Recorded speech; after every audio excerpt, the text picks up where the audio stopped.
જૂનાગઢના જે.કે. સ્વામી સામે વધુ એક છેતરપિંડીની ફરિયાદ દાખલ। સુરતના વોર્ડ નંબર 22ના કોર્પોરેટર અને પાણી સમિતિના ચેરમેન હિમાંશુ રાહુલજીએ છેતરપિંડી થઈ હોવાનો આરોપ લગાવ્યો।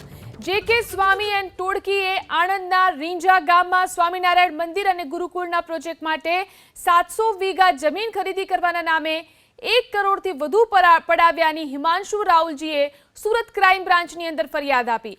જેના આધારે પોલીસે સુરેશ ભરવાડ, જે.કે. સ્વામી, ભરત પટેલ, અમિત પંચાલ, રમેશ પંચાલ અને મૌલિક પરમાર સહિત 8 સામે ગુનો નોંધ્યો છે।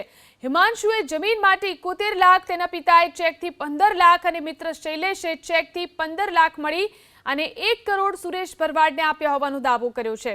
હિમાંશુ રાહુલજી ફેસબુકના માધ્યમથી જમીન દલાલ મૌલિક પરમારના સંપર્કમાં આવ્યા। ડિસેમ્બર 2014માં મૌલિક અને પાર્થે હિમાંશુની મુલાકાત જે.કે. સ્વામી અને તેના પીએ ભરત સાથે કરાવી। ત્યારબાદ તારાપુરના રીંજા ગામમાં પોઈચા જેવું નીલકંઠ ધામની વાત કરી અને જે.કે. સ્વામીએ હિમાંશુને આર્થિક ફાયદો થવાની લાલચ આપીને રૂપિયા પડાવ્યા।